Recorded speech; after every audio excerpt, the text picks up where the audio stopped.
Hello students, welcome to my YouTube channel. आज की date है 28 मार्च और 28 मार्च के द हिंदू न्यूज़पेपर को हम यहाँ पे डिस्कस करने वाले हैं।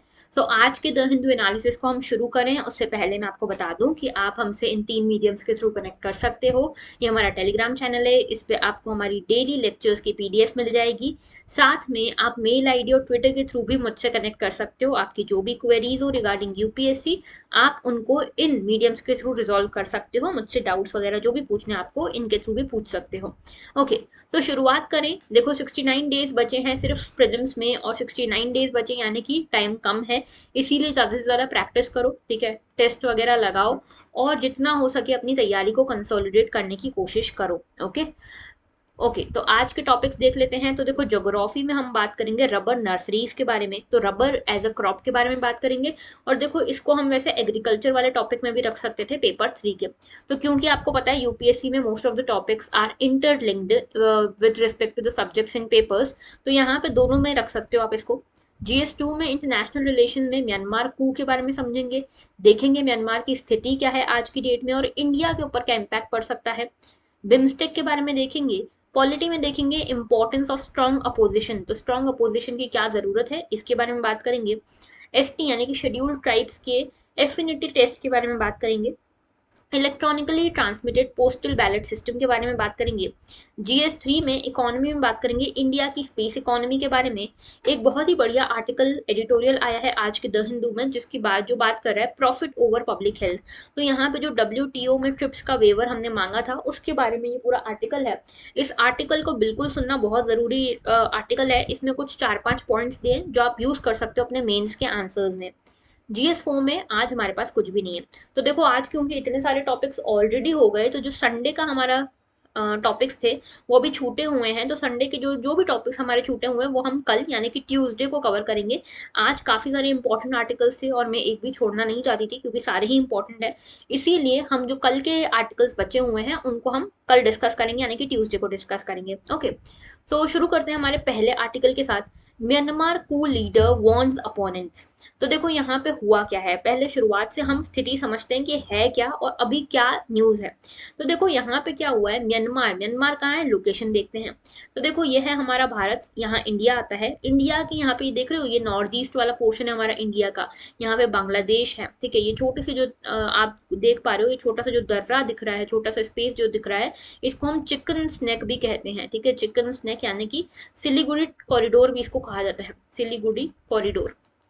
ओके, क्योंकि ये बहुत ही छोटा सा स्पेस है जो इंडिया के नॉर्थ ईस्ट को इंडिया के मेनलैंड से जोड़ता है। ओके, अब देखो इंडिया के जस्ट पास में यहाँ पे ये जो आपको ऑरेंज कलर का दिख रहा है, ये है यहाँ पे क्या, म्यांमार। ठीक है, म्यांमार, इसकी कुछ मेजर सिटीज हैं जैसे मंडले है, नेपिडो है, यंगून है। ठीक है, तो ये इंपॉर्टेंट सिटीज हैं। यहाँ पे एक इंपॉर्टेंट रिवर फ्लो करती है जिसका नाम है इरावदी। ठीक है, इरावदी रिवर फ्लो करती है। थोड़ी सी इसकी सिटीज का नाम याद रखना। नेपिडो इसकी कैपिटल है। म्यांमार वही है जिसको पुराने जमाने में बर्मा कहा जाता था। ठीक है, बर्मा।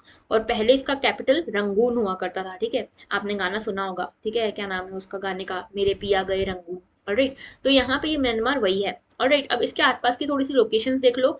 इंडिया का नॉर्थ ईस्ट वाला काफी सारे यहाँ पे स्टेट्स जो है नॉर्थ ईस्ट के वो लगते हैं म्यांमार से, तो इंडिया लगता है, बांग्लादेश लगता है, ऊपर यहाँ पे चाइना है। ठीक है, तो चाइना के साथ इसकी बॉर्डर्स लगती है, फिर लाओस है यहाँ पे।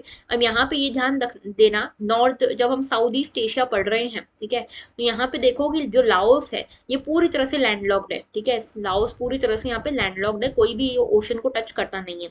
उसके अलावा थाईलैंड भी यहाँ पे म्यांमार को कवर कर रहा है, लैंड बाउंड्री शेयर कर रहा है। ओके, नीचे आता है बे ऑफ बंगाल और अंडमान सी। नाउ बे ऑफ बंगाल इसीलिए मैं आपको दिखा रही हूँ क्योंकि बे ऑफ बंगाल से ही रिलेटेड एक ऑर्गेनाइजेशन भी हम पढ़ेंगे जिसका रिलेशन अभी म्यांमार से भी निकलेगा।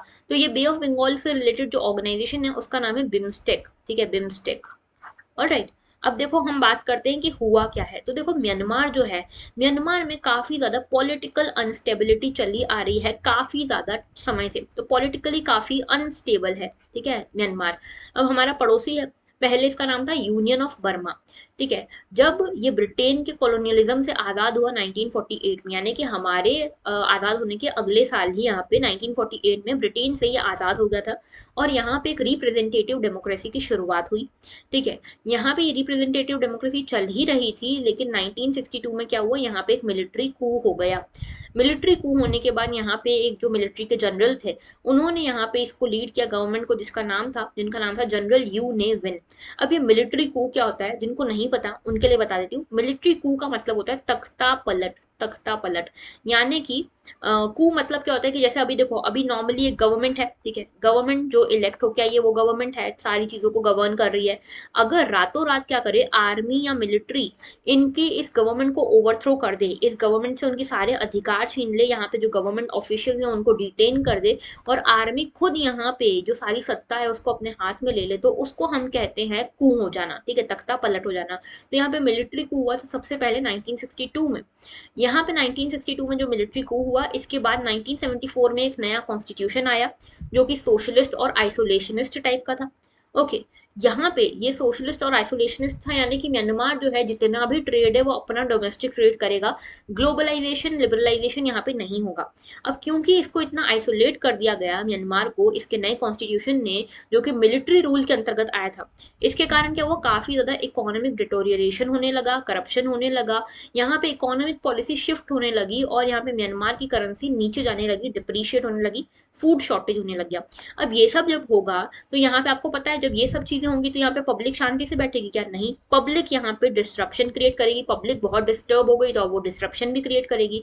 अब इसी डिस्ट्रप्शन के चलते यहाँ पे ओवरऑल क्राइसिस जो था उसका रिजल्ट ये हुआ कि यहाँ पे मैसिव प्रोटेस्ट होने लग गए, गवर्नमेंट क्रैकडाउन होने लग गया। 1988 में ये जो मिलिट्री गवर्नमेंट थी यू ने विन की, इसको हटा दिया गया। 1989 में नी विन ने रिजाइन कर दिया। 89 में यहाँ पे एक नई मिलिट्री रिजाइम आती है। तो देखो, मिलिट्री हटके फिर दूसरी मिलिट्री आ रही है, तो नई मिलिट्री रिजाइम आई यहाँ पे और इसी मिलिट्री रिजाइम ने यहाँ पे क्या किया, बर्मा का नाम बदल के म्यांमार कर दिया। अब इनका कहना ये था कि बर्मा जो है ये कॉलोनियल लिगेसी को दिखाता है। कॉलोनियल लिगेसी कैसे, यहाँ पे जो ब्रिटिशर्स थे वो बर्मा के जो लोग थे, जो बर्मा एथनिक कम्युनिटी थी उसकी तरफ थोड़ा ज्यादा झुकाव था उनका, बाकियों की तरफ झुकाव नहीं था। और ये जो है ये बर्मन जो पीपल हैं उनको ज्यादा एज देता है बाकियों के ऊपर। तो हमारे जो देश है म्यांमार जो है वो अब इंक्लूसिव हो चुका है, ऐसा इन लोगों का कहना था, और इसीलिए अब हम इसका नाम चेंज करके म्यांमार कर रहे हैं। तो इन्होंने 89 में एक नई मिलिट्री रिजिम ने इसका नाम चेंज करके म्यांमार कर दिया। ओके। अब ये जो पूरा आर्ग्यूमेंट दिया था इन्होंने, ये दिया था कि हम अपने देश को ज्यादा इंक्लूसिव बनाना चाहते हैं। ये सब चल ही रहा था। 2008 में एक नया कॉन्स्टिट्यूशन आता है जो मिलिट्री ही ये नया कॉन्स्टिट्यूशन लेकर आती है, और आज तक जो कॉन्स्टिट्यूशन चल रहा है वो यही वाला है, 2008 वाला। अब देखो, ये जो नया कॉन्स्टिट्यूशन आया, नेचुरल सी बात है, अगर मिलिट्री लेकर आई है यानी कि हमेशा ही इस कॉन्स्टिट्यूशन ने ये कह दिया कि हमेशा ही मिलिट्री जो है वो पावरफुल रहेगी। कैसे पावरफुल रहेगी, पार्लियामेंट में लगभग 25% सीट्स जो हैं वो यहाँ पे मिलिट्री के लिए रिजर्व कर दी गई। ये कहा गया कि जो भी अमेंडमेंट, अगर आप कॉन्स्टिट्यूशनल अमेंडमेंट लाना भी चाहते हो तो आपको उसके लिए 75% वोटिंग चाहिए पार्लियामेंट से। अब देखो, पार्लियामेंट से 75% वोटिंग चाहिए और 25% जो है पार्लियामेंट का हिस्सा वो तो खुद मिलिट्री बना रही है, तो मिलिट्री के पास एक बहुत अपर एज आ गया। एक और चीज यहाँ के कॉन्स्टिट्यूशन ने ये कही कि अगर कोई एक्सट्रीम सिचुएशन आती है, जो बहुत ज्यादा डिस्ट्रप्शन होता है या ऐसी कोई सिचुएशन आती है, तो मिलिट्री यहाँ पे सारा का सारा जो कंट्रोल है वो टेक ओवर कर सकती है। तो it can take over the control of the whole country, okay, during the emergency periods. 2011 में पहली बार ऐसा हुआ कि जो मिलिट्री जनता है ये डिसॉल्व हो गई। अच्छा, अब ये जनता क्या है, जनता यहाँ पे मिलिट्री रूल को कहते हैं। ठीक है, मिलिट्री जनता, हमारे यहाँ पे जनता पब्लिक होती है, लेकिन यहाँ पे मिलिट्री जनता का मतलब है मिलिट्री रूल।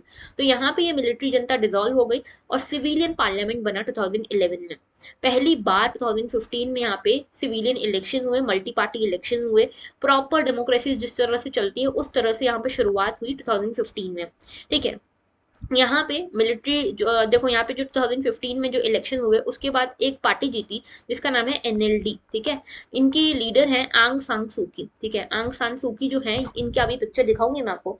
आंग सान सूकी काफी फेमस रही है, इनको नोबेल प्राइज भी मिला है पीस के लिए। ठीक है, तो इनकी गवर्नमेंट यहाँ पे आई 2015 में। उसके बाद फिर से ये एक और बार इलेक्शन जीती। तो उस टाइम पे अभी देखो, जब पहली बार इलेक्शन जीती थी तब भी इनमें इनके ऊपर काफी ज्यादा मिलिट्री का कंट्रोल था। लेकिन इसके बाद क्या हुआ, इसके बाद एक और बार ये इलेक्शन जीती और इस बार मिलिट्री को ये सहन नहीं हुआ कि ये इतनी स्ट्रांग गवर्नमेंट कैसे बनती जा रही है, और इसीलिए मिलिट्री ने क्या किया, इसके ऊपर एलिगेशन लगाए। इन जो नई गवर्नमेंट बनी आंग सान सू की उनके ऊपर एलिगेशन लगाए करप्शन के, मिसकंडक्ट के, और यहाँ पे गवर्नमेंट ऑफिशियल्स, गवर्नमेंट जो लीडर्स थे जैसे आंग सान सू की को भी यहाँ पे डिटेन कर लिया गया, यहाँ के प्रेसिडेंट, सुपर प्रेसिडेंट, सबको डिटेन कर लिया गया। और यहाँ पे मिलिट्री को आ गया, मिलिट्री जनता गवर्नमेंट आ गई, ठीक है, मिलिट्री गवर्नमेंट या फिर जनता गवर्नमेंट यहाँ पे आ गई। ओके, तो इसका एक थोड़ा सा देख लो। देखो मिलिट्री, जो म्यांमार की मिलिट्री है, इन्होंने पूरी की पूरी पावर सीज कर ली है इन ब्लडलेस कू। ब्लडलेस कू यानी कि यहाँ पे कोई भी किसी का भी खून नहीं बहाया, वायलेंट नहीं हुआ, ये जो पूरा कू था यहाँ पे कोई वायलेंस नहीं हुआ। आंग सान सूकी ने दूसरी बार भी इलेक्शन में लैंडस्लाइड विक्ट्री जीती थी, नवंबर 2020 2020 की बात कर रहे हैं, ठीक है। तो यहाँ पे ये इलेक्शन हुए थे और यहाँ पे इन्होंने लैंडस्लाइड विक्ट्री जीती थी, जिसके बाद मिलिट्री एकदम बौखला गई ना। ये जो है आंग सान सू की नोबेल प्राइज विनर है, ठीक है। 2015 के इलेक्शन में ये पावर में आई, ठीक है। इन्होंने यहाँ पे कई सारे डेमोक्रेसी के लिए कई सारा हाउस अरेस्ट वगैरह सब कुछ चाहा है। उसके बाद अल्टीमेटली क्या हुआ कि म्यांमार की जनता गवर्नमेंट आई और इन्हें फिर से डिटेन कर दिया गया। इंटरनेशनल स्टैंडिंग यहाँ पे खराब होने लगी थी म्यांमार की, क्योंकि यहाँ पे एक रोहिंग्यास का इशू उठने लगा था। रोहिंग्यास कौन है? रोहिंग्यास मुस्लिम पीपल हैं जो एथनिकली म्यांमार से बिलोंग करते हैं। म्यांमार में ये देखो, ये म्यांमार है, देखिए म्यांमार का ये वाला जो रीजन है ये है रखाइन स्टेट। रखाइन से ही रोहिंग्यास जो है, रोहिंग्यास के ऊपर बहुत अत्याचार, एक्सप्लॉयटेशन हो रहा था, इसीलिए ये भाग के बांग्लादेश और इंडिया आ रहे थे, ठीक है। तो रोहिंग्यास के बारे में भी आपको पता होना चाहिए। रोहिंग्यास कौन है? ये मुस्लिम कम्युनिटी पीपल है जो रखाइन स्टेट से भाग के आए हैं इंडिया और बांग्लादेश में। ओके, इसके कारण भी यहाँ पे जो म्यांमार है उसका नाम बहुत खराब हो रहा था कि क्या हो रहा है लोगों के ऊपर, किस तरह से अत्याचार हो रहा है, जबकि इसकी लीडर जो है ऑलरेडी एक नोबेल पीस प्राइज विनर है। ओके, तो ये पूरा इशू चल रहा था। इसके बाद नवंबर 2020 को यहाँ पे आर्मी जनरल जो है वो अक्यूज करते हैं आंग सान सूकी की गवर्नमेंट को कि इन्होंने यहाँ पे वाइड स्प्रेड वायलेशन किया है, ठीक है। जैसे हमारे यहाँ पे होता है ना कि जो भी पार्टी हार जाती है वो बोलती है ईवीएम में दिक्कत है, ईवीएम चेक करवाओ। वैसे यहाँ पे मिलिट्री जो गवर्नमेंट, मिलिट्री जनरल है, उन्होंने बोला कि जो गवर्नमेंट बनाई जा रही है आंग सान सूकी की, इन्होंने वायलेशन किया है, इनकी वोटिंग जो है इसमें इन्होंने छेड़छाड़ करी है। तो यहाँ पे कुछ नहीं होता है, फिर भी नवंबर 9 को इनकी पार्टी जो है आंग सान सूकी की, इसका नाम क्या है, NLD, national league for democracy, ये फिर से विक्ट्री लेती है, फिर से जीतती है और यहाँ पे फिर से यहाँ पे गवर्नमेंट बनाने के लिए आगे आती है, ठीक है। तो पार्टी का नाम है रखना एनएलडी, यानी कि नेशनल लीग फॉर डेमोक्रेसी। नवंबर 11 को मेन अपोजिशन और मिलिट्री बैक्ड जो union solidarity and development party, ये देखो ये पूरी पार्टी का नाम है जो अपोजिशन में है और जिसको मिलिट्री का सपोर्ट मिला हुआ है, यूएसडीपी, ठीक है। ये पार्टी बोलती है कि नहीं, हम नहीं मानते कि एनएलडी ये इलेक्शन जीती है, ठीक है। फाइनली जनवरी 26 2021 को आर्मी जो है धमकी देती है कि हम इसके अगेंस्ट एक्शन लेंगे जो आपने फ्रॉड किया है। जनवरी 28 को इलेक्शन कमीशन जो है म्यांमार का, वो ये बोलता है कि नहीं, कोई फ्रॉड नहीं हुआ है, सब सही है, ठीक है। जनवरी 30 को मिलिट्री बोलती है कि हम यहाँ पे सारी गवर्नमेंट के ऊपर ओवरटेक कर देंगे अकॉर्डिंग टू द लॉ। और फाइनली 1 फरवरी 2021 की ये बात है, 1 फरवरी 2021 की, एक साल जिसको हो चुका है। ये यहाँ पे क्या होता है कि यहाँ के जो प्रेसिडेंट हैं, यहाँ के सुपर प्रेसिडेंट यानी कि सू की जी जो है, इन सभी को डिटेन कर लिया जाता है और मिलिट्री जो है वो एक साल का स्टेट ऑफ इमरजेंसी यहाँ घोषित कर देती है। तो आज एक साल से ऊपर हो चुका है और आज भी यहाँ पे जनता रूल चल रहा है, जनता गवर्नमेंट का रूल चल रहा है। ओके, अच्छा, अब यहाँ पे देखो, ये पूरे जो इशू मैंने आपको समझाया, इसके बाद एक और चीज मैं आपको बता देती हूँ कि देखो यहाँ पे हुआ क्या है, अभी ये पूरा इशू क्या है, न्यूज में क्या है। तो न्यूज में ये है कि म्यांमार के जो लीडर है, जो मिलिट्री लीडर हैं, उन्होंने ये कहा है कि कोई भी एथनिक कम्युनिटी, कोई भी नेटिव कम्युनिटी अगर अपोजिशन का साथ देती है, अपोजिशन मतलब जो मिलिट्री का अपोजिशन कर रहे हैं, ऐसे लोगों का अगर साथ देती है, अगर कोई भी ऐसे लोगों का साथ देती है जो प्रोटेस्ट कर रहे हैं इस जनता गवर्नमेंट के अगेंस्ट, तो हम उनके अगेंस्ट काफी स्ट्रिक्ट एक्शन लेंगे और हम यहाँ पे कोई भी तरीके से नेगोशिएशन करने के मूड में बिल्कुल नहीं है, हम ये पावर को छोड़ने वाले नहीं है, ये कहा है यहाँ पे मिलिट्री जनरल ने, ठीक है। अच्छा, दूसरी चीज ये कि यहाँ पे जो सिक्योरिटी फोर्सेज हैं इनको यूज किया है इन्होंने, ठीक है, आर्मी को यूज किया है। और आज तक जो भी प्रोटेस्ट हुए, देखो ये जो मिलिट्री जनता गवर्नमेंट आ गई, इसके बाद सिविलियंस ने काफी प्रोटेस्ट शुरू किया यहाँ पे, ठीक है, क्योंकि उनका भी जो रोजमर्रा का जीवन है काफी ज्यादा अफेक्ट हो रहा था। तो यहाँ पे लगभग सिविलियंस ने जब प्रोटेस्ट करना शुरू किया तो आज तक लगभग 1700 सिविलियंस की जान चली गई है लास्ट एक साल में, ओके। अच्छा, दूसरी चीज ये कि यहाँ पे जो प्रोटेस्ट करने वाले लोग हैं, इन्होंने लोगों ने साथ में मिलकर एक पार्टी बनाई, ठीक है, मिलिशिया ग्रुप बनाया। मिलिशिया ग्रुप यानी कि इन्होंने अपने हाथ में वायलेंस भी ले लिया और वेपन्स भी ले लिए, और अब ये इस मिलिट्री जनता रूल के अगेंस्ट लड़ रहे हैं। इस पार्टी का नाम है पीडीएफ। पीडीएफ यानी कि पीपल्स डिफेंस फोर्सेस। ओके। और ये जो सारी की सारी पार्टीज हैं, आपस में इन्होंने हाथ मिला लिया है और ये इस जनता गवर्नमेंट के अगेंस्ट लड़ाई लड़ रही हैं। जनता गवर्नमेंट जो है, मिलिट्री रूल जो है, वो ये कह रहा है कि ये जो है, ये कोई पार्टी नहीं है, ये एक टेररिस्ट ग्रुप है जो हमारे लोगों को मार रहा है। और यहाँ पे जो मिलिट्री है, इसका नाम क्या है? मिलिट्री का नाम है ततमा दौ। ठीक है, ततमा दौ जो है, ये बोल रहे हैं मिलिट्री लीडर कि जो भी ये पार्टी आ रही है ना, ये पीडीएफ जैसी, ये सारी टेररिस्ट ग्रुप्स हैं, और ये ततमा दौ जो कि हमारी मिलिट्री है, वो इन सभी को खत्म कर देगी, निपटा देगी। ठीक है। तो ये पूरा आर्टिकल था जो मुझे आपको समझाना था, for giving you a background of Myanmar situation. तो आज के समय पे म्यांमार की सिचुएशन क्या है? बहुत ज्यादा पॉलिटिकल अनस्टेबिलिटी है। क्यों? क्योंकि यहाँ पे मिलिट्री यानी कि जनता गवर्नमेंट अभी इस्टेब्लिश्ड हो चुकी है। और इंडिया के लिए ये इसलिए इम्पोर्टेंट है क्योंकि देखो, इंडिया जो है, इंडिया के लिए म्यांमार एक बहुत इंपॉर्टेंट कड़ी है। क्यों? क्योंकि देखो, इंडिया एक तो हमारे एकदम जस्ट नेबरिंग कंट्री है, तो हमारी डोमेस्टिक जो बॉर्डर्स हैं वो शेयर होती हैं, तो लैंड बॉर्डर हमारी शेयर होती है। दूसरी चीज ये कि हमारी पॉलिसी है एक नेबरहुड फर्स्ट की। नेबरहुड फर्स्ट की पॉलिसी हमने म्यांमार को देख के ही बनाई थी। दूसरी चीज, एक और पॉलिसी हमारी कौन सी? Act east act east, sorry, act east policy है। तो यहाँ पे एक्ट ईस्ट पॉलिसी जो है, वो भी यहाँ पे म्यांमार को देखते हुए बनाई थी हमने। इसके साथ में देखो, यहाँ पे मैप देखो, तो यहाँ पे देखो, ये जो इंडिया है, इंडिया को अगर साउथ ईस्ट एशिया तक पहुंचना है, यहाँ पे सारी एशियन कंट्रीज हैं, अगर यहाँ तक पहुंचना है, तो ये जो म्यांमार है, ये गेटवे का काम करता है। तो यहाँ पे इसी इन सभी कारणों से म्यांमार बहुत ज्यादा इंपॉर्टेंट हो जाता है। दूसरा, चाइना को भी काउंटर करना है, क्योंकि चाइना की भी सीधी बाउंड्री इसके साथ लगती है। तो बहुत सारे इसके साथ हमारे इश्यूज है। हमने कई सारे कनेक्टिविटी के लिए भी यहाँ पे प्रोजेक्ट्स बनाए, जैसे कालादान प्रोजेक्ट है, मल्टी मोडल कालादान प्रोजेक्ट। तो बहुत सारे हमारे प्रोजेक्ट्स इनके साथ चल रहे हैं। तो इसीलिए म्यांमार में पॉलिटिकल स्टेबिलिटी होना बहुत जरूरी है हमारे लिए। अब इंडिया का क्या स्टैंड है? इंडिया का स्टैंड यही है कि देखो, हम तो यही चाहते हैं कि सब जगह डेमोक्रेसी रहे। ठीक है, हम चाहते हैं कि सब जगह डेमोक्रेसी रहे, डेमोक्रेसी के ऊपर हम कोई भी यहाँ पे कॉम्प्रोमाइज नहीं चाहते हैं। तो आपको जो भी सॉल्व करना है, जो भी रिजॉल्व करना है, वो डायलॉग के थ्रू करिए। ठीक है। तो इंडिया इज एक्टिंग स्मार्टली। यहाँ पे देखो, रियलिज्म और आइडियलिज्म का एक मेल देखने को मिलेगा आपको यहाँ पे। ओके। बाकी जो कंट्रीज हैं, जैसे यूएस है, यूके है, जो वेस्टर्न कंट्रीज हैं, उन्होंने बोला है, ईयू है, इन सभी ने यहाँ पे म्यांमार के ऊपर सैंक्शंस लगाए हुए हैं। ठीक है, म्यांमार के ऊपर सैंक्शंस लगाए हुए हैं कि क्योंकि यहाँ पे डेमोक्रेसी पूरी तरह से डिस्टर्प्टेड है, इसीलिए हम यहाँ पे म्यांमार के ऊपर सैंक्शंस लगाते हैं। तो इकोनॉमिकली वगैरह बहुत सारे तरीकों से इनके ऊपर सैंक्शंस लगे हुए हैं। नाउ, एक और इसी से रिलेटेड एक न्यूज आई है। न्यूज है, Myanmar foreign minister to attend BIMSTEC meet. तो यहाँ पे देखो, यहाँ पे क्या हुआ है, बिम्स्टेक, बिम्स्टेक एक ऑर्गेनाइजेशन है इंटरनेशनल, यानी कि एक तरह से आप ऐसे समझ सकते हो, रीजनल मल्टीलेटरल ऑर्गेनाइजेशन है। ठीक है। अब इस रीजनल मल्टीलेटरल ऑर्गेनाइजेशन में 7 कंट्रीज हैं, south Asia, south east Asia की 7 कंट्रीज मिला के इसको बनाती हैं। इन 7 कंट्रीज में से आज अभी जो इसकी जो लीडरशिप है, जो प्रेसिडेंटशिप है, वो श्रीलंका के पास है। तो अभी तक क्या हो रहा था कि बाहर बहुत सारी कंट्रीज, वेस्टर्न कंट्रीज जो है, वो म्यांमार को कहीं पे भी बुला नहीं रही थी, म्यांमार को इन्होंने बॉयकॉट किया हुआ था। ठीक है।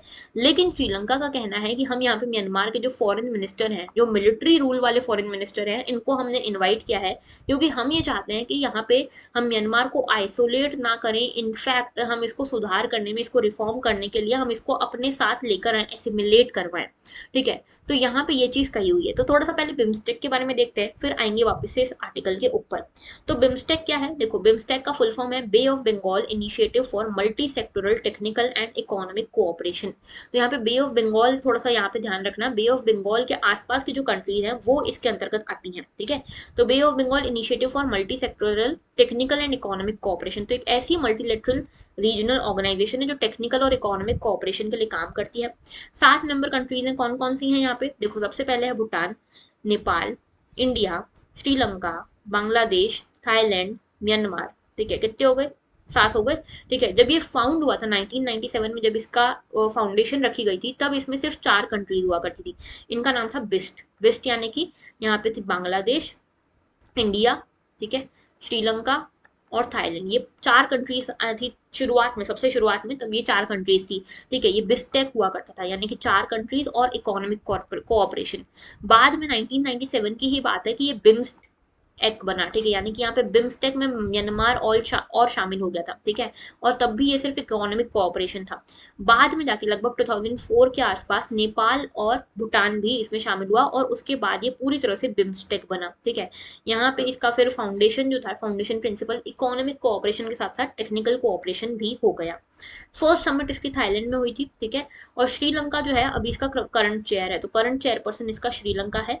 ओके, अच्छा, दूसरी चीज ये बैंकॉक डिक्लेरेशन से बना था, याद रखना, थाईलैंड में ही है बैंकॉक, तो यहाँ पे बैंकॉक डिक्लेरेशन से बना था। इंपॉर्टेंस ये है कि वर्ल्ड की पॉपुलेशन का लगभग 22% हिस्सा जो है वो बिम्स्टेक के अंतर्गत आता है। कंबाइंड जीडीपी है इनकी $2.7 ट्रिलियन। साथ में जो 1/4 वर्ल्ड का ट्रेड होता है वो बे ऑफ बंगाल से ही गुजरता है। और 6 फोकस एरियाज हैं, trade, technology, energy, transport, tourism और फिशरीज, ये सारे जो है इसके फोकस एरियाज हैं। ओके, अच्छा, अब आते हैं न्यूज आर्टिकल पे। तो यहाँ पे श्रीलंका का कहना ये है कि हम जो भी सारे लोग मिल रहे हैं, फॉरेन मिनिस्टर्स वगैरह सब मिलेंगे, तो हम यहाँ पे म्यांमार के फॉरेन मिनिस्टर को भी बुलाते हैं, ठीक है, सो दैट यहाँ पे क्या होगा कि म्यांमार भी समझेगा, चीज़ों को समझने की कोशिश करेगा, और हम जो चाहते हैं वो हम प्यार से इसको समझा पाएंगे। तो इनका कहना है कि देखो, हम म्यांमार को इन्वाइट करें, इसका मतलब ये नहीं कि हम ये मानते हैं कि यहाँ पे म्यांमार में जो हो रहा है सही हो रहा है, नहीं हो रहा है, डेमोक्रेसी यहाँ पे वायलेट हो रही है, तो ये गलत हो रहा है, लेकिन हम यहाँ पे चाहते हैं कि यहाँ पे म्यांमार को हम साथ में लेकर चलें, सो दैट हम इनसे बातचीत कर पाए, इनके साथ इंगेज हो पाए, rather than isolating it. Okay, और ये कह रहे हैं कि अब इस तरह की जो मिलिट्री जनता गवर्नमेंट है उसके साथ डील करना भी अपने आप में बहुत डिफिकल्ट है, लेकिन हमको करना भी पड़ेगा। अभी पहली बार है जब मिस्टर मोदी यानी कि हमारे जो प्राइम मिनिस्टर हैं, वो एक ऐसी फोरम पे आ रहे हैं जहाँ पे म्यांमार की मिलिट्री जनता रन एडमिनिस्ट्रेशन है, ठीक है। अच्छा, यहाँ पे हमारे साइड से कौन जाएगा, यहाँ पे हमारी साइड से एक्सटर्नल अफेयर्स मिनिस्टर हमारे जाएंगे, ठीक है। और यहाँ पे अगले साल यहाँ पे किसके पास देने जाने वाली है ये जो पूरी जो लीडरशिप है वो किसको देने वाले हैं हम। तो देखो यहाँ पे बोला है मेन ऑब्जेक्टिव इसका ये है कि बिम्स्टेक चार्टर एक बनेगा, इस वाली ऑर्गेनाइजेशन जो अभी जो सबमिट होने वाली है उसमें बिम्स्टेक चार्टर बनेगा। और दूसरा यहाँ पे अगले साल थाईलैंड के पास जाने वाली है इसकी प्रेसिडेंटशिप। ओके, एशियान के साथ भी इसको करने की बातचीत चल रही है कि एशियान तक हम यहाँ पे पहुंच सके, इसकी बातचीत चल रही है। एशियान जो है एक और ऑर्गेनाइजेशन है जो साउथ ईस्ट एशियन कंट्रीज का है।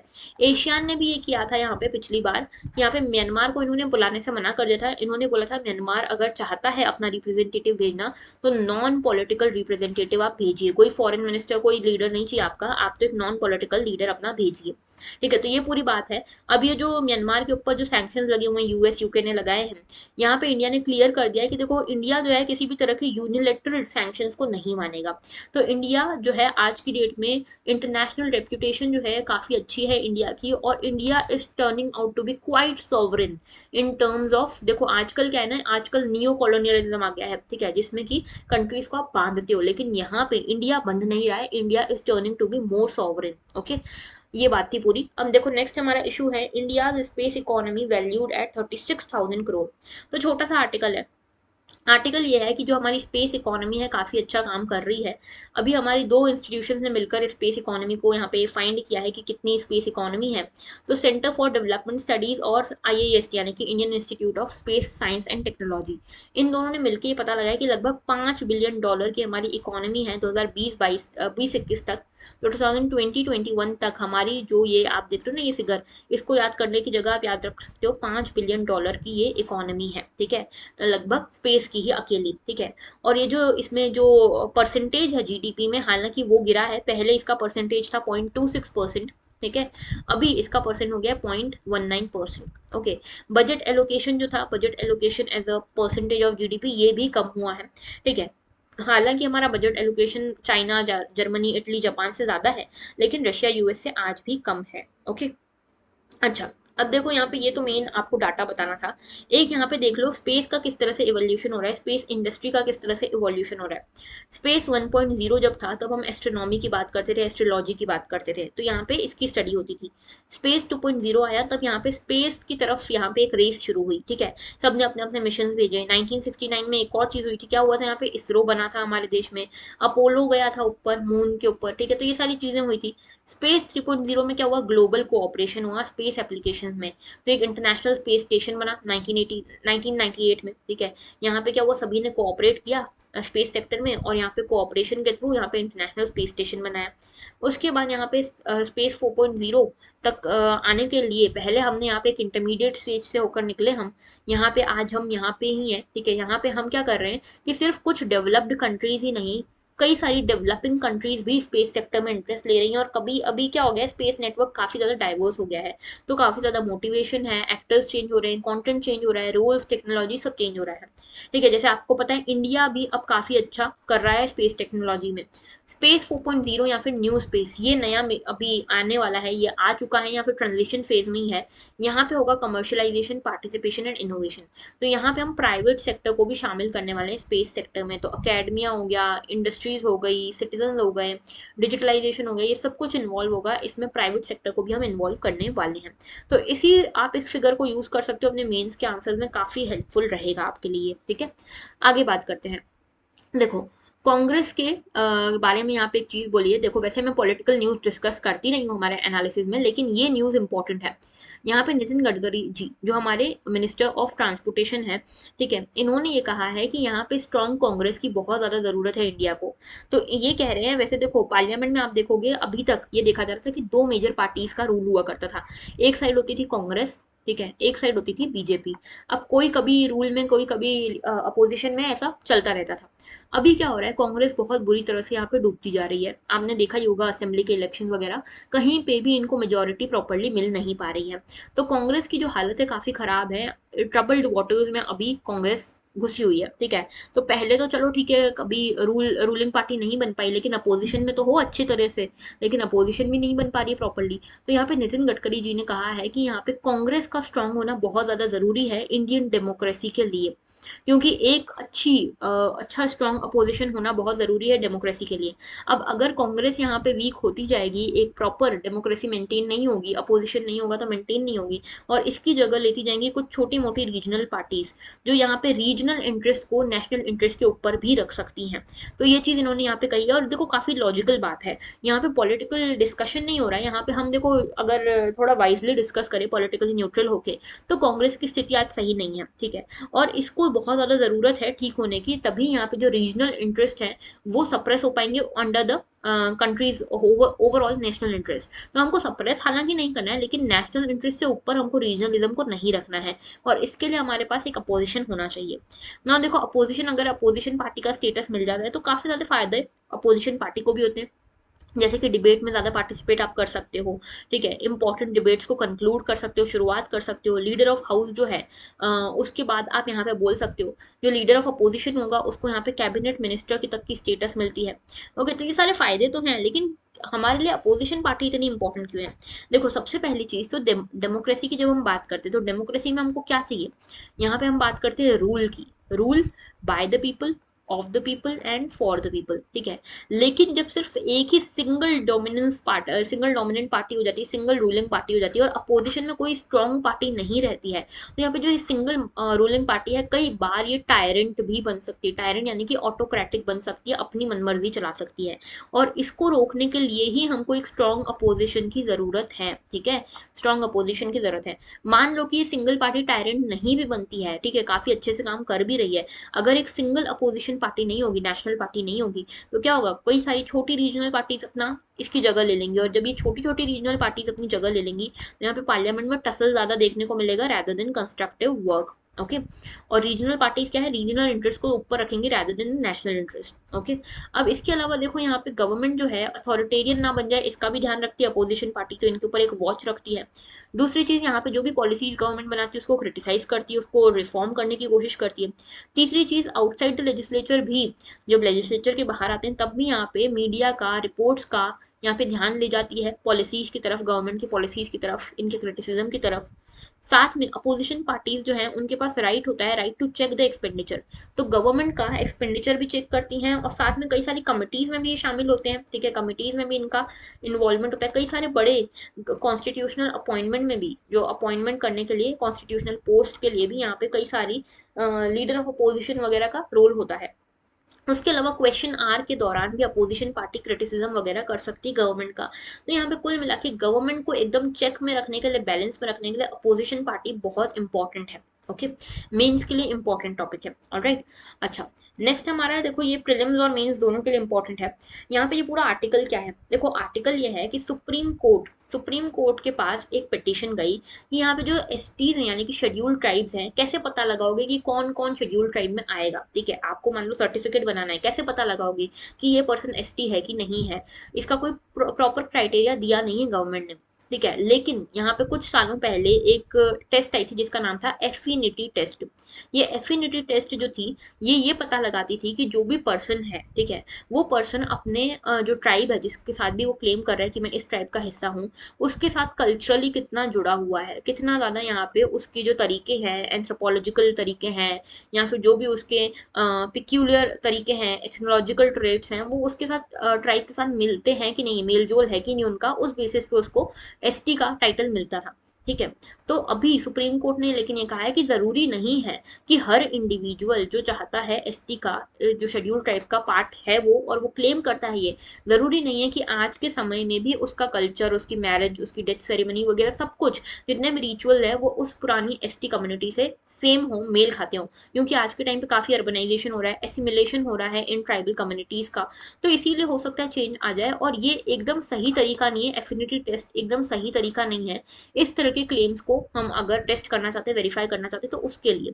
ठीक है, तो यहाँ पे सुप्रीम कोर्ट ने क्या किया है, सुप्रीम कोर्ट ने बोला है कि एक तो हमको फुल प्रूफ पैरामीटर्स की जरूरत है कि हम कैसे बताएंगे कि कोई सी ट्राइब शेड्यूल ट्राइब है कि नहीं, कोई पर्सन शेड्यूल ट्राइब का पर्सन है कि नहीं।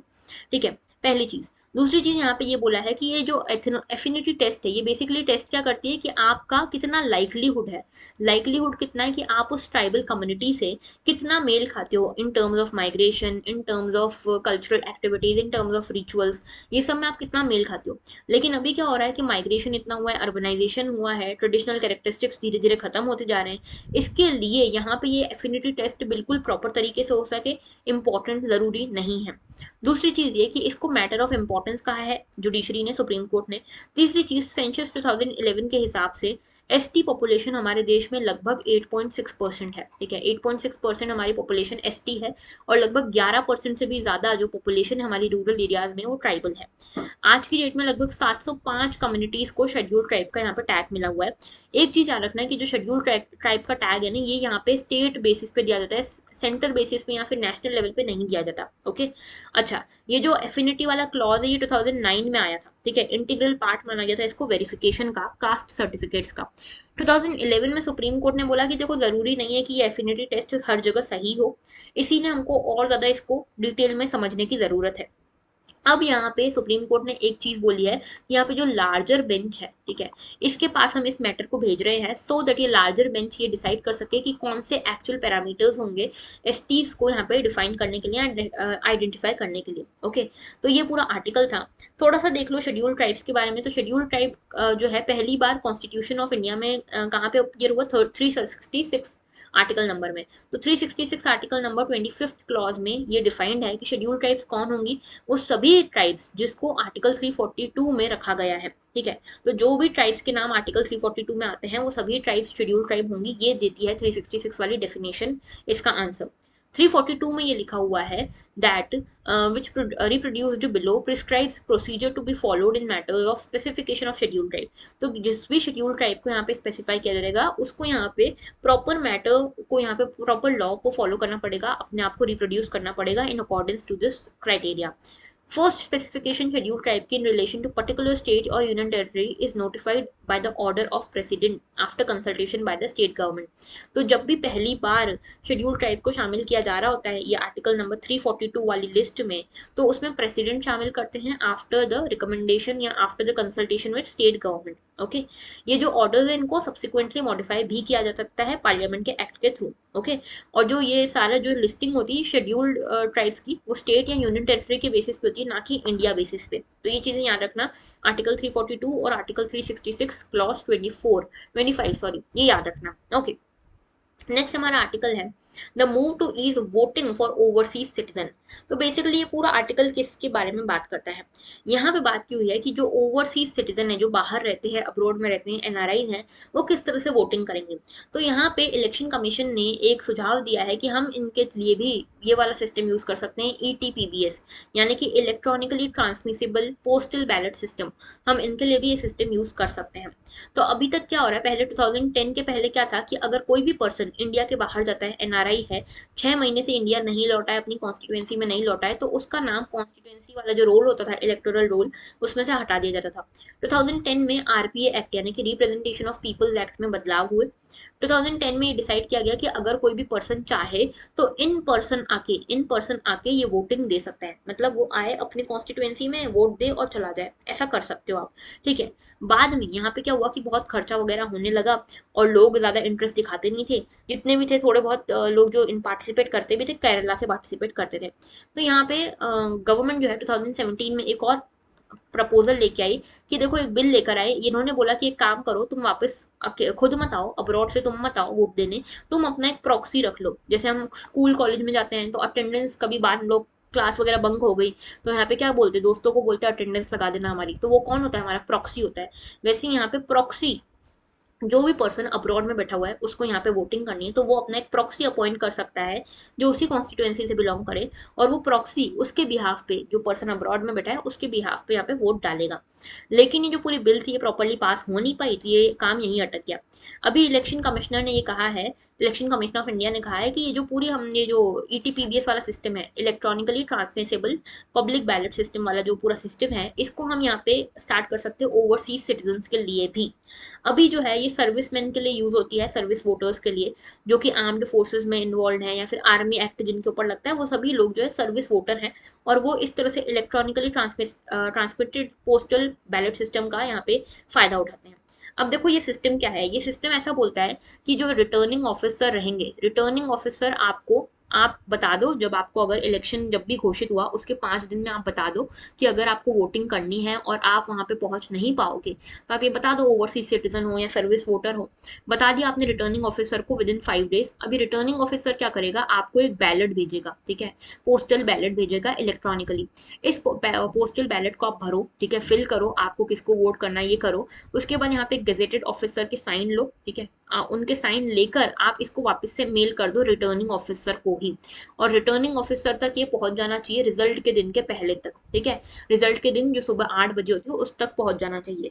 अब ये रिटर्निंग ऑफिसर आपका वोट यहाँ पे काउंट कर लेगा using this electronic postal ballot system, ठीक है। तो यहाँ पे ये कहा जा रहा है कि सर्विस वोटर्स के साथ साथ हम ओवरसीज सिटीजन के लिए भी इस चीज को लेकर आ सकते हैं। लेकिन गवर्नमेंट का कहना यह है कि इसके कारण लॉजिस्टिक कॉस्ट बहुत बड़ा लग जाएगा हमारा, ठीक है, और साथ में यहाँ पे ये जो पूरी मेथड है, या हालांकि यहाँ पे ग्रेटर टर्नआउट तो रहेगा, लेकिन एक बड़ा हमारा जो झटका रहेगा वो हमारे एक्सचेकर पे लगेगा, ठीक है। और ये जो पोस्टल बैलेट मैकेनिज्म है ये अलाउ करता है प्रॉपर ऑथेंटिफिकेशन का, तो यहाँ पे ऐसा नहीं कि ऑथेंटिफिकेशन नहीं होगा, ऑथेंटिफिकेशन प्रॉपर होगा, एम्बेसी वगैरह भी यहाँ पे इन्वॉल्व होगी, ठीक है, तो प्रॉपर एलिजिबिलिटी वगैरह का ध्यान रखा जाएगा। तो यहाँ पे एक अल्टरनेटिव ये हो सकता है electronic postal ballot system. Okay, आगे बात करते हैं। नेक्स्ट हमारा इशू है Kerala nurseries bounce back on north east rubber wave. तो देखो बेसिकली हुआ क्या है, केरला में बहुत ज्यादा रबर की नर्सरीज हैं, ठीक है, रबर जो होता है ना, रबर रबर की नर्सरीज हैं केरला में। अब यहाँ पे एक प्लान आया है, रबर बोर्ड जो है ये यहाँ पे एक रबर प्लांटेशन के लिए एक प्लान लेकर आई है, जिसमें ये बोला गया है कि लगभग 2 लाख हेक्टर एरिया को, नॉर्थ ईस्ट, जो नॉर्थ ईस्ट इंडिया है, जो 7 स्टेट्स है हमारे नॉर्थ ईस्ट वाले, इस नॉर्थ ईस्ट एरिया में 2 लाख हेक्टर वाली जमीन पर हमको 5 साल में, 5 ईयर्स में रबर प्लांटेशन करना है। अब ये रबर प्लांटेशन के लिए हमको चाहिए सैपलिंग्स, लगभग 51 लाख सैपलिंग्स की हमको जरूरत है।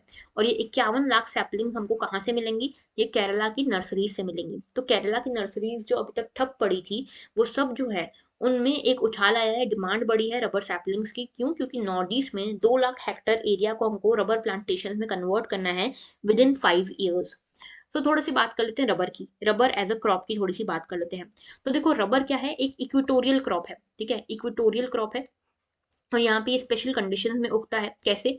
ट्रॉपिकल और सब ट्रॉपिकल रीजन में ये उगता है। मॉइस्ट और ह्यूमिड क्लाइमेट रहता है। मॉइस्ट और ह्यूमिड क्लाइमेट में ये उगता है जहाँ पे रेनफॉल 200 सेंटीमीटर से ज़्यादा का होना चाहिए। टेम्परेचर जो है 25 डिग्री सेल्सियस से ऊपर होना चाहिए। तो ये याद रखना है कि मॉइस्ट होना चाहिए, ठीक है, मॉइस्ट यानी कि 200 सेंटीमीटर से ज़्यादा रेनफॉल हो, रेनफॉल अच्छी चाहिए यहाँ पे। टेम्परेचर भी अच्छा चाहिए, 25 डिग्री सेल्सियस से अच्छा ज़्यादा टेम्परेचर होना चाहिए।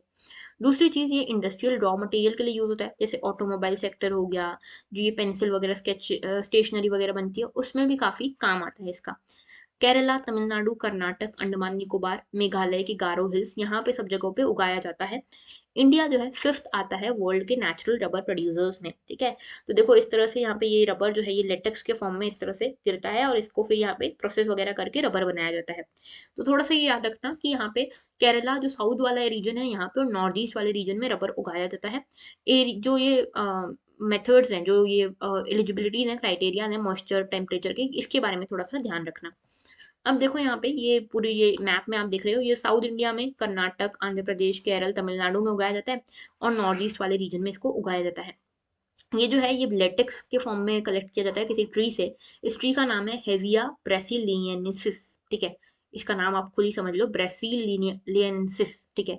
इससे इसको कलेक्ट किया जाता है, और 1902 में यहाँ पे इंडिया में इसको इंट्रोड्यूस किया गया था। ब्रिटिशर्स ने इंट्रोड्यूस किया था प्लांटेशन फार्मर्स के थ्रू, ठीक है। और यहाँ पे पेरियार रिवर के कोस्ट पे केरला में ये जो है प्लांटेशन होती थी। रबर ट्री जो है ये फास्टेस्ट ग्रोइंग टॉल ट्री है, तो ये बहुत फास्ट तरीके से ग्रो करती है ट्री। जल्दी से जल्दी 20 से 30 मीटर की हाइट ये पकड़ लेती है, ठीक है। टेम्परेचर ज़्यादा चाहिए, 25 टू 35, मैं बता चुकी हूँ। रेनफॉल भी ज़्यादा चाहिए। अब देखो ये जो रेनफॉल होनी चाहिए वेल डिस्ट्रीब्यूटेड होनी चाहिए थ्रू आउट द ईयर, ऐसा नहीं कि सिर्फ एक मौसम में पड़ रही है अगले मौसम में बारिश ही नहीं हो रही। वेल डिस्ट्रीब्यूटेड होनी चाहिए। ड्राई स्पेल्स बिल्कुल नहीं होनी चाहिए, लो टेम्परेचर बिल्कुल नहीं होना चाहिए। तो टेम्परेचर भी ज़्यादा चाहिए, ड्राई स्पेल्स भी नहीं चाहिए, ठीक है। और साथ में लोमी सॉइल जो है, वेल ड्रेन्ड लोमी सॉइल, ये इंपॉर्टेंट है। ऑलराइट। एलिवेशन लगभग 400 मीटर्स का होना चाहिए। तो ये सब कुछ हमको वेस्टर्न घाट्स के आसपास मिलता है और यहाँ पे नॉर्थ ईस्ट में मिलता है। तो ये सब के कारण यहाँ पे इन दो एरियाज में ज़्यादा अच्छे से उगता है ये जो रबर है। इसके अलावा स्किल्ड लेबर अगर होगा प्लांटेशन क्रॉप के लिए तो वो भी बहुत अच्छा है। इंडिया में सबसे ज़्यादा जो है केरला में ये उगता है। ओके, रबर जो है नेचुरल रबर सबसे ज़्यादा केरला में प्रोड्यूस होता है। ऑलराइट। ओके। अच्छा, आगे बात करते हैं प्रॉफिट ओवर पब्लिक हेल्थ। तो ये एक एडिटोरियल है आज का। देखो इसका थोड़ा सा बैकग्राउंड में कॉन्टेक्स्ट बता देती हूँ।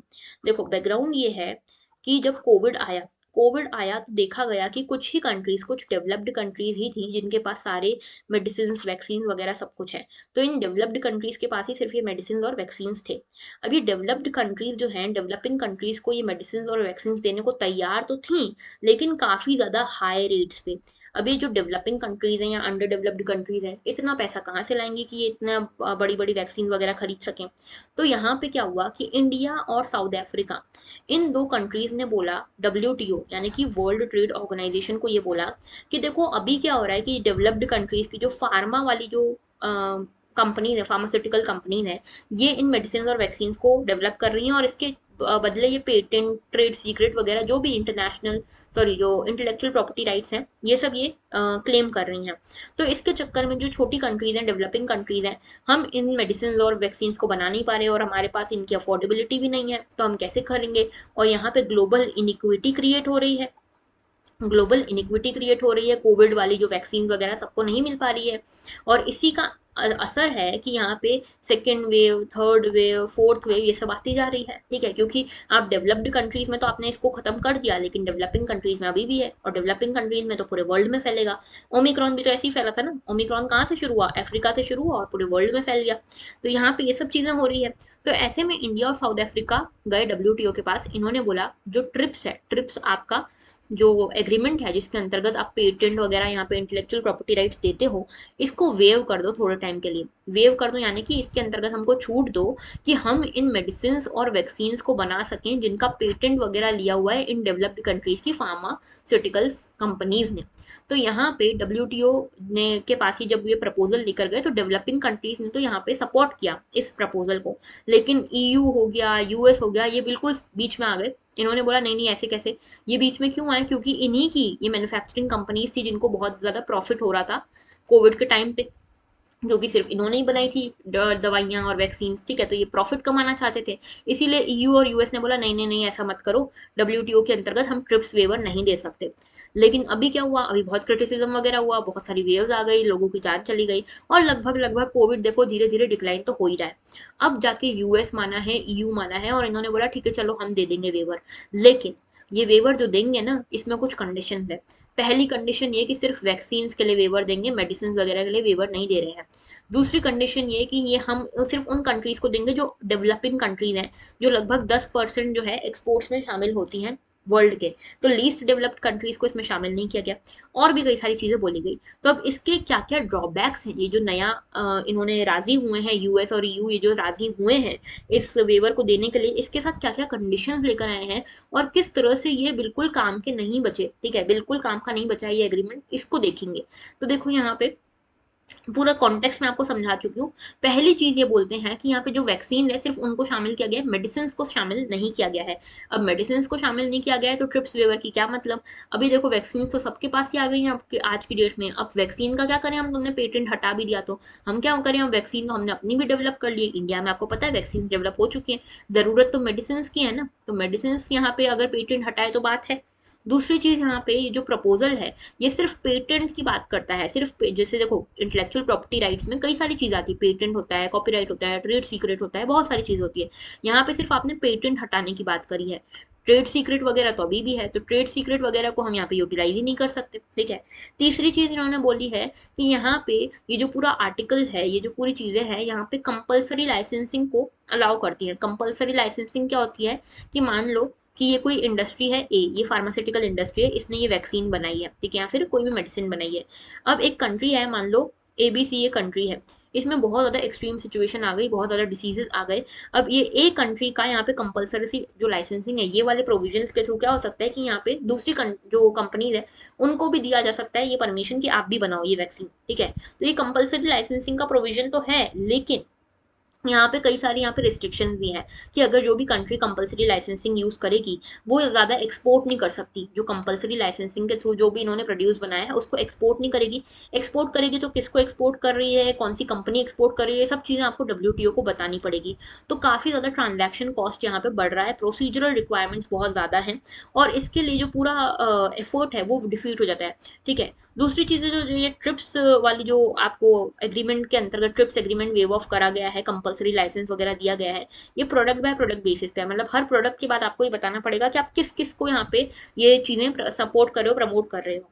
उसके अलावा एक चीज़ ये कि यहाँ पे जो पूरी इन्फॉर्मेशन है, पूरी जो पेटेंट वेवर ये सब दिया गया है, ये डेवलपिंग कंट्रीज को दिया गया है, और यहाँ पे सिर्फ वही डेवलपिंग कंट्रीज इसके लिए एलिजिबल हैं जो 10% से कम यहाँ पे ग्लोबल एक्सपोर्ट में शामिल है, ठीक है, जैसे इंडिया हो गया। अब चाइना को यहाँ से बाहर निकालने की कोशिश की गई है, एक्सक्लूड करने की कोशिश की गई है, ठीक है। अब 10% से कम जो एक्सपोर्ट करता है उनके लिए ये स्कीम लाई गई है। लेकिन जो अंडर डेवलप्ड कंट्रीज हैं या जो लीस्ट डेवलप्ड कंट्रीज हैं, जैसे कि बांग्लादेश हो गया, इनका क्या। दूसरी चीज़ ये है कि यहाँ पे एक पुराना रेफरेंस दिया गया कि HIV एड्स जब आया था तो उस टाइम पे WTO ने बोला था कि हम यहाँ पे वेवर देंगे, लेकिन WTO इतनी देरी कर दी थी इस वेवर को देने में, और इतनी ज़्यादा कंडीशंस के साथ दिया था कि इस WTO वेवर का कोई मतलब ही नहीं निकला था। तो ऐसा ना हो कि हम यहाँ पे इस बार भी यही गलती कर दें कि इसका कोई मतलब ना निकले। और अभी हम क्या कर रहे हैं, हमें ज़रूरत है पब्लिक हेल्थ को इंश्योर करने की कि देश में, विदेश में, पूरे वर्ल्ड में कहीं पर भी अगर कोविड है वो खत्म हो जाए। हमको ज़रूरत है पब्लिक हेल्थ इंश्योर करने की, लेकिन हम क्या लगे हुए हैं, हम प्रॉफिट इंश्योर करने में लगे हुए हैं। जो डेवलप्ड कंट्रीज है अपने प्रॉफिट इंश्योर करने में लगे हुए हैं, और यही पूरी जो चीज़ है ये काफ़ी डिस्टरप्टिंग चीज़ है। और इंडिया अभी इस ट्रिप्स वेवर के लिए मान भी गया है, तो ऑथर यहाँ पे इंडिया की गवर्नमेंट को भी क्रिटिसाइज कर रहे हैं कि इंडिया को नहीं मानना चाहिए था, काफ़ी कॉम्प्रोमाइज्ड ये एग्रीमेंट है, ठीक है। तो ये हमको यहाँ पे देखो क्रिटिसिज्म बहुत ज़्यादा नहीं लेना है, हमको यहाँ पे सारे लॉजिकल पॉइंट्स को रखना है, ओके। तो ये हमारा पूरा आर्टिकल था, आज के बहुत सारे आर्टिकल्स थे, हमने सारे डिस्कस किए हैं। आई होप आपको सारे समझ में आए हों। तो that was all for today. Thank you for watching, have a very good day. और अगर आपको लेक्चर अच्छा लगा है तो लाइक करना मत भूलना, शेयर करना मत भूलना, कमेंट करना मत भूलना। तो that was all, have a very good day.